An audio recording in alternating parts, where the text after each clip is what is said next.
जिल्हा परिषद ठाणे आणि महाराष्ट्र राज्य जिल्हा परिषद अभियंता संघटना शाखा ठाणे यांच्या वतीने BJ हायस्कूल ठाणे येथे अभियंता दिन साजरा करण्यात आला।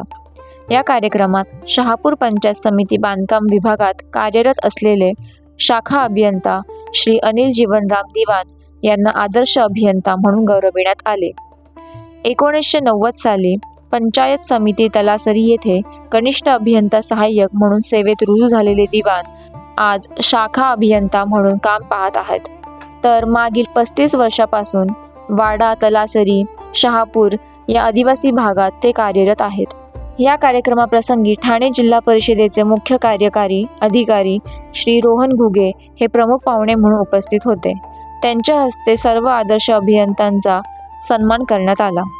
तर चला पाहूया या कार्यक्रमाचे काही क्षण।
माझे सर्व सहकारी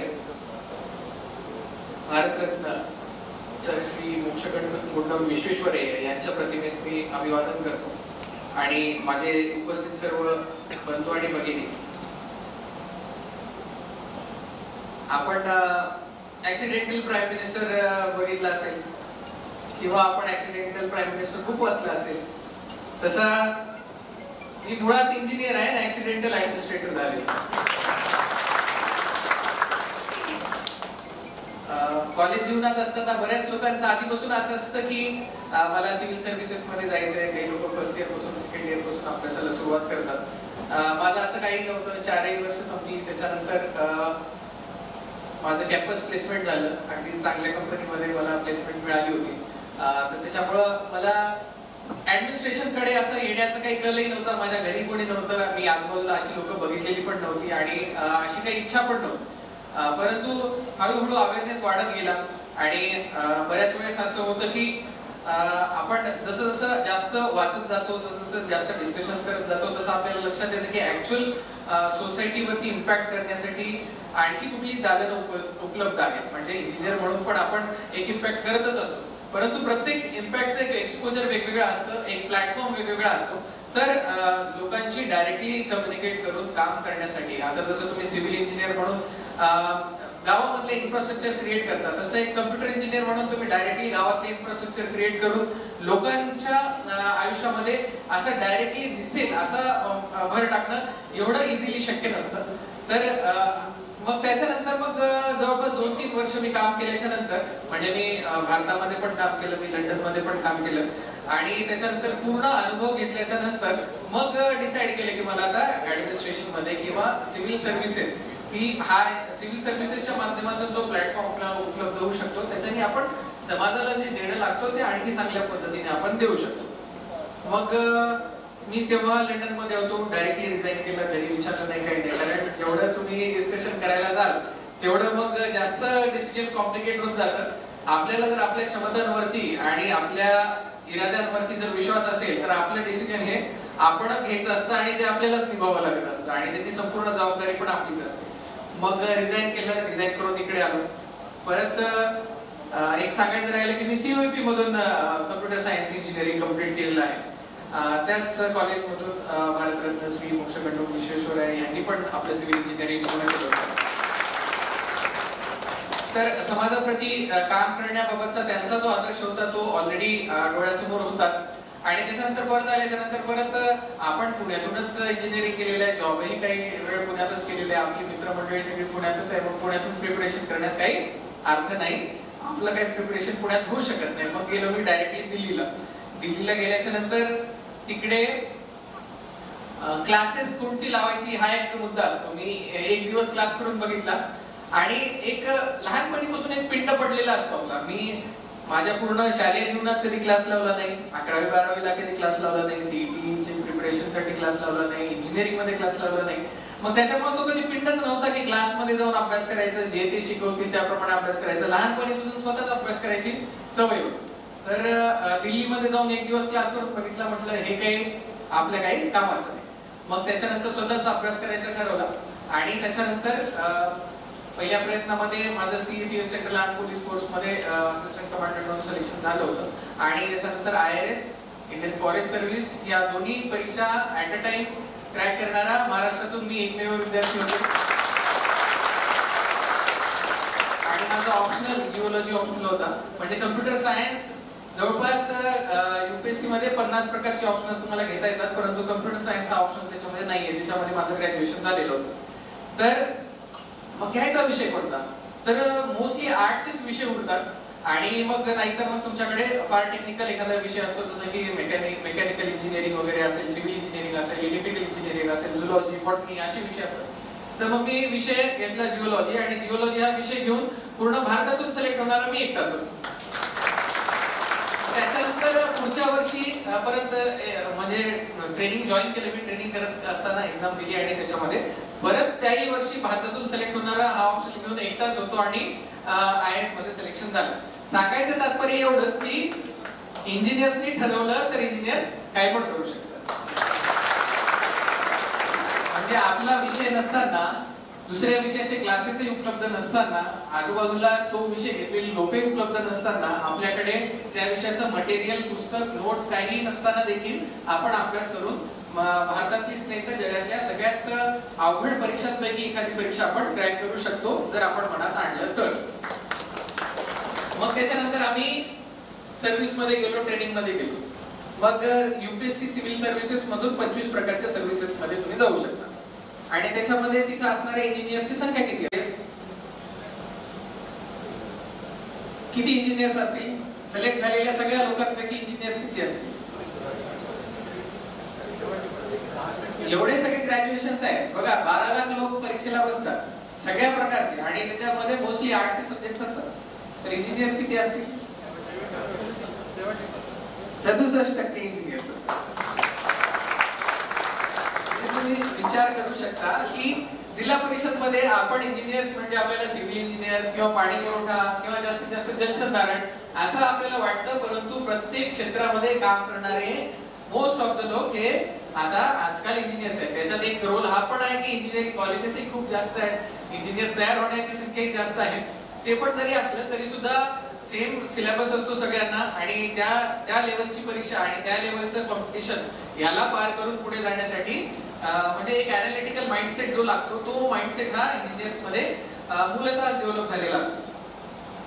तर मी जसं म्हणालो की मी मुळात इंजिनियर आहे, तर त्याचं उदाहरण सांगायचं झालं तर आता आपण जे 100 दिवसांचा जो कार्यक्रम सांगितला त्याच्यामध्ये जेवढे काही IT इनिशिएटिव्ह घेण्यात आले होते ते सॉफ्टवेअरचं एक बॅकग्राऊंड असल्यामुळे, आणि आपण जेव्हा फील्डवरती जातो तेव्हा आपल्याला प्रॉब्लेम्स लक्षात येतात आणि आपल्याला माहिती असतं की काय पॉसिबल आहे. म्हणजे आपल्याला काय पॉसिबल आहे हे जोपर्यंत माहिती नसतं तोपर्यंत सोल्युशन डिझाईन करणं तेवढं सोपं नसतं. तर नुसता प्रॉब्लेम समजून लक्षात येऊ शकत नाही सगळ्या गोष्टी, तर तुम्हाला सोल्युशन पण काय पॉसिबल आहे हे माहिती पाहिजे, त्याची सांगड घालणं म्हणजे चांगलं सोल्युशन तयार करणं. आता त्याचं उदाहरण द्यायचं झालं तर कालच रात्रीपर्यंत म्हणजे मी माझे कोड अजूनही स्वतः करतो. म्हणजे असं नाही की आता कम्प्युटर सायन्स सोडून मला भरपूर वर्ष झाली, आता मी ऍडमिनिस्ट्रेशन मध्ये आहे, तरी सुद्धा एक आपला जो बेसिक पिंटा असतो तो तुम्ही नेहमीच जपला पाहिजे. आणि जे नवीन तंत्रज्ञान आता उपलब्ध होत आहे तर त्या सगळ्या तंत्रज्ञानाचा उपयोग तुमच्या आजच्या परिस्थितीमध्ये आणि आजच्या काम करण्याच्या पद्धतीमध्ये देखील तुम्ही इन्कल्केट केला पाहिजे. आता मासरकर साहेबांनी भरपूर साऱ्या समस्या सांगितल्या, परंतु त्यांनी चुकीचं व्यासपीठ निवडलं. त्यांनी एकदा जरी माझ्याकडे येऊन या समस्या मांडल्या असत्या तर मी तुम्हाला गॅरंटी देतो या समस्या आजपर्यंत अनुत्तरित राहिल्याच नसत्या. बाकी सर्व डिपार्टमेंटच्या सगळ्या समस्या आम्ही दर महिन्याला बैठक घेतो आणि सोडवतो. माझ्या माहितीप्रमाणे तुमच्याही सगळ्या 10-20-30च्या आणि प्रमोशनच्या समस्या आम्ही निराकरण केलेलंच आहे. मी लहाने साहेबांना विचारलं की लहाने साहेब व्यासपीठावरती तर आपले डायस वरून मासुरकर साहेब एवढ्या सगळ्या समस्या सांगतायत आणि कोणाचं प्रमोशन राहिले, तेही म्हणत होते मी तपासून सांगतो सर. म्हणजे आपण ज्या आपल्या समस्या, तुम्ही माझे सहकारी आहात काम करण्यासाठी आणि तुमच्यासाठी माझी दालनं सदैव उघडी आहे. बाकी सर्व डिपार्टमेंट्स कडून सर्व गोष्टींचा आम्ही चर्चा करून फॉलो करून सगळ्या निकाली काढतच असतो. आपणही या आणि आपली समस्या ज्या आहेत त्या मोस्ट ऑफ द समस्या ज्या आपल्या लेवलच्या आहेत, जिल्हास्तरीय लेवलच्या आहेत, त्या आम्ही 100% तात्काळ मार्गी लावू याची गॅरंटी मी माझ्या स्तरावरून देतो. आणि राज्य स्तरावरच्या ज्या तुमच्या समस्या आहेत, जे आपण बघितलं की जवळपास आता जिल्हा परिषद मध्ये ठाणे जिल्हा परिषदचं जर आपण बघितलं तर वर्क मॅनेजमेंट सिस्टीम आपल्याकडे आहे. त्याच्यामध्ये जर आपण बघितलं तर 3400 प्रकारची कामं आपल्याकडे आज तागायत सुरू आहेत. आणि त्या कंपॅरिझन मध्ये आपल्याकडे इंजिनियरची संख्या फार कमी. तर त्याच्यासाठी म्हणून आता आपल्या आकृतीबंधामध्ये चेंज करणं फार आवश्यक आहे. आणि आपले जे रिक्रुटमेंट रूल्स आहेत त्याच्यामध्ये चेंज करणं फार आवश्यक आहे. तर याची जी चर्चा आहे ती माननीय प्रधान सचिव साहेबांची झालेली आहे आणि ही सेम चर्चा आमची मंत्री महोदयांची पण झालेली आहे. 2 वेळेस मंत्री महोदयांनी ठाण्याचा विशेषतः आढावा घेतला आणि त्यांनी तुम्ही सगळे जे काम करत आहात त्याबद्दल तुमच्या सगळ्यांचं फार कौतुक केलं. ठाण्याचा जो परफॉर्मन्स आहे त्याच्याबद्दल त्यांनी तोड धरून कौतुक केलेलं आहे आणि सगळ्यांनी मान्य केलेलं आहे की म्हणजे आमचे जे डिस्कशन झाले त्याच्यामध्ये आता जे आपला आकृतीबंध नव्याने फायनल होतोय त्याच्यामध्ये 100 कामांमागे एक इंजिनियर अशा प्रकारचा रेशो आपण ठेवण्याचा प्रयत्न करतोय, जेणेकरून तुम्हाला कामाकडे लक्ष देणं शक्य होईल. आता मी माझ्या माहितीप्रमाणे कोणाकडे 200 कामं 300 कामं अशा प्रकारची पण कामं आहेत, लहान मोठी कामं सगळ्या निधीमधून येणारी कामं जर आपण कन्सिडर केली तर तो लोड कमी करण्याबाबतचा जो आकृतीबंधातली सुधारणा आहे ती राज्यस्तरावर होणं अपेक्षित आहे. ही देखील सुधारणा आपण करू इच्छित आहोत आणि ती नक्कीच यावर्षी येणाऱ्या आकृतीबंधामध्ये ही सुधारणा करण्यात येईल. सांगायचं तात्पर्य एवढंच की आजकाल जे नवीन टेक्नॉलॉजिकल सुधारणा होत आहेत, कोणी लॅरी एलिसनचं नाव ऐकलंय? लॅरी एलिसनचं नाव ऐकलंय कोणी? ओरॅकलचं नाव ऐकलंय? Oracle company, Oracle database company नाव ऐकलंय? त्याचे फाउंडर आणि चीफ टेक्नॉलॉजी ऑफिसर हे लॅरी एलिसन आहे. एकाच दिवसामध्ये जास्तीत जास्त किती संपत्ती गोळा होऊ शकते माणसाकडे अंदाज एका दिवसामध्ये?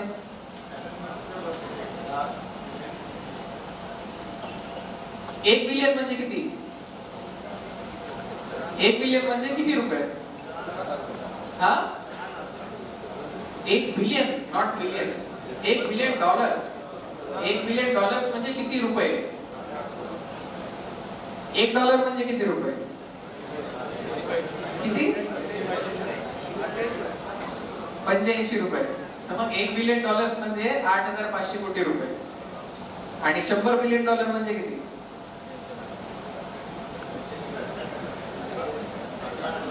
त्यांनी एका दिवसामध्ये त्याची वेल्थ जी वाढली ती 100 बिलियन डॉलर्सनी वेल्थ वाढली. पूर्ण आपला जो MMR रिजन आहे त्या रिजनचं पूर्ण वर्षाचं आउटपुट पण 100 बिलियन पेक्षा कंपॅरिझन मध्येच आहे, थोडंसं कमी आहे. तर एका दिवसामध्ये एका व्यक्तीची एवढी वेल्थ वाढण्याचं कारण आहे की सध्या होणारी टेक्नॉलॉजिकल आउटबर्स्ट आणि त्याचा होणारा प्रत्येक क्षेत्रामधला जो त्याचं जे त्याला आपण इन्सिडियस नेचरनी जे ह्या सगळ्या गोष्टी प्रत्येक क्षेत्रामध्ये येतात त्याला जे म्हणतो आपण, तसं आता सगळ्या क्षेत्रांमध्ये या सगळ्या गोष्टींचा प्रचार प्रसार चालू आहे.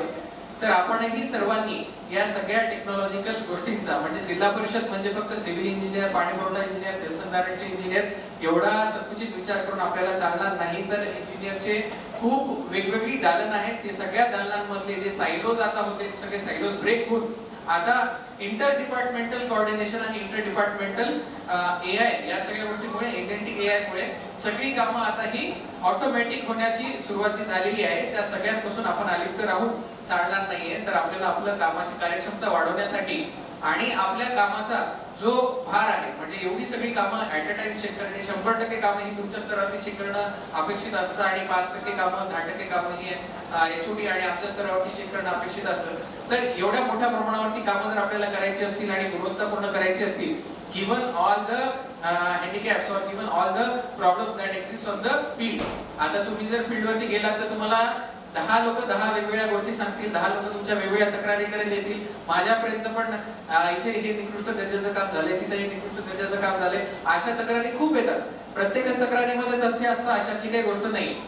आता साहेब जसं म्हणत होते की ते टेप लावून मोजतात, तर आता मी ते NDT हॅमर वगैरे या सगळ्या गोष्टी त्यांना प्रोक्युअर करायला सांगितलेल्या आहेत आणि त्या सगळ्या गोष्टी आपण तुमच्या सगळ्या कामांची गुणवत्ता तपासणार आहोतच.